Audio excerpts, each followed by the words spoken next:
ओम जय श्री हरि। आज हम सुनेंगे पौष रविवार व्रत की कथा और पौष रविवार व्रत की विधि क्या है। पौष रविवार यानी कि मल मास 1 माह तक रहता है। ये पौष मास में ही शुरू हो जाते हैं। मल मास में समस्त शुभ कार्य वर्जित होते हैं, परंतु इस समय अपने इष्ट देव की आराधना और दान पुण्य का विशेष महत्व होता है। इस मास में किए गए दान और पुण्य सबसे अधिक फल प्रदान करते हैं। मल मास में शुभ कार्य नहीं करने चाहिए, जैसे कि यज्ञ, तीर्थ यात्रा, देव मूर्ति स्थापना की प्राण प्रतिष्ठा, यज्ञोपवीत संस्कार, विवाह, गृह प्रवेश, वास्तु पूजा, कोई भी मांगलिक कार्य नहीं करते हैं। इस मास में प्रतिदिन घर की महिलाओं को प्रातः स्नान आदि से निर्वत होकर भागवत गीता के पाठ करने से सारे कष्ट दूर हो जाते हैं। भगवान विष्णु की कृपा आप पर और आपके परिवार पर बनी रहती है और अखंड सौभाग्य की प्राप्ति होती है। मैं आपको बता दूं कि भागवत पुराण के अध्याय मेरे चैनल पर आप रोज़ सुन सकते हैं और उनकी वीडियोस मेरे चैनल पर अपलोडेड हैं। आप वहां जाकर उनको ज़रूर सुनिए। इस मास में रविवार का व्रत करके भगवान सूर्य को आसानी से प्रसन्न किया जा सकता है। भगवान सूर्य पुष्प आदि के द्वारा पूजन करने से आसानी से प्रसन्न हो जाते हैं और उत्तम फल देते हैं। यदि इस रविवार को व्रत करने वाला भगवान सूर्य नारायण की आराधना में तत्पर रहे तो संतान आज्ञाकारी होती है तथा माता पिता से अधिक स्नेह करती है और संतान का तेज सूर्य के समान बढ़ता जाता है। उसका प्रभाव, मान सम्मान और समाज में प्रतिष्ठा मिलती है। पौष रविवार के दिन अलूना भोजन करें, सूर्य भगवान की आराधना करें। दिन में 3 समय सूर्य को अर्घ्य प्रदान करें। इस दिन छाछ नहीं बनाएं, महिलाओं को सिर नहीं धोना चाहिए और तेल नहीं खाना चाहिए, नीले वस्त्र नहीं पहनने चाहिए और पूजा करके कहानी जरूर सुननी चाहिए। अब हम सुनते हैं पौष रविवार के व्रत की कहानी। एक साहूकार था, उसके बच्चा नहीं था। एक दिन सवेरे सवेरे वो बाहर गया तो बाहर जाकर उसने देखा कि एक किसान खेत में दाना डालने जा रहा था। साहूकार के मिलते ही वो वापस लौट गया और बोलता गया, आज तो शगुन अच्छा नहीं हुआ।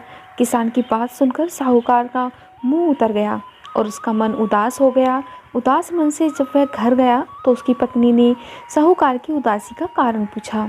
आज क्या बात है? साहूकार ने सारी बात बताई तो साहूकार की पत्नी बोली, आज चिड़िया आई तो वो भी बोली, बच्चे नहीं यहाँ तो दाना कहाँ से मिलेगा।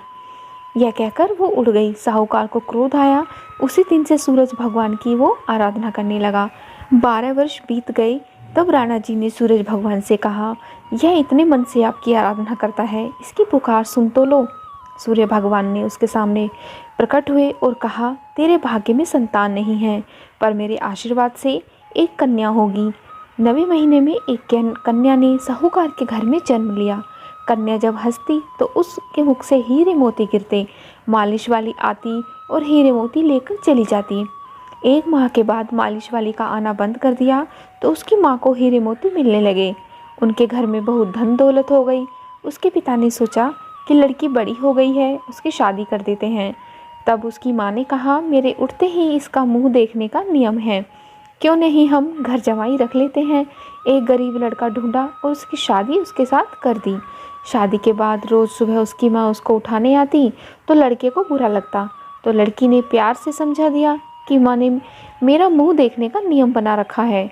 एक दिन जवाई ने लड़की को उठा दिया और देखा कि हीरे मोती उसके मुंह से गिर रहे हैं, तो उसने उठा लिए। लड़की की माँ आई तो समझ गई कि जवाई को पता चल गया है। उसके मन में लालच आ गया। उसने अपने जवाई को मारने के लिए एक आदमी भेज दिया। आदमी ने जवाई को मार दिया और उसका सिर सासू को लाके दे दिया। राणा देजी और सूरज भगवान ने सोचा, मारी हुई लड़की के पति को मार दिया, उसकी रक्षा करनी चाहिए। सूरज भगवान ब्राह्मण का रूप धारण करके गए और भिक्षा में जमाई का सिर ले आए। अंग जोड़कर अमृत का छिता लाया और उसका पति जीवित हो गया। लड़की के पौष रविवार का व्रत करने का नियम था, तो वह पूजा करके कहानी सुन करके भोजन करने के लिए पति का इंतजार कर रही थी। उसका पति आया तो उसने पूछा, आपको पता नहीं है क्या, दिन अस्त होने पर मैं खाना नहीं खा सकती, अगले दिन खाना पड़ता है। उसके पति ने उसको सारी बात बताई। बेटी बोली, अब हम यहाँ नहीं रहेंगे। तब उसकी सास ने बहुत पश्चाताप किया, पर बेटी अपने पति के साथ ससुराल में सुखपूर्वक रहने लगी। उसके घर में सुख और समृद्धि हो गई। हे सूरज भगवान, जैसी बेटी पर कृपा करी वैसी सब पर करना। उसने अपने परिवार, पुत्र पौत्र के साथ जीवन यापन कर अंत में सूर्यलोक में स्थान प्राप्त किया। बोलो सूर्य भगवान की जय।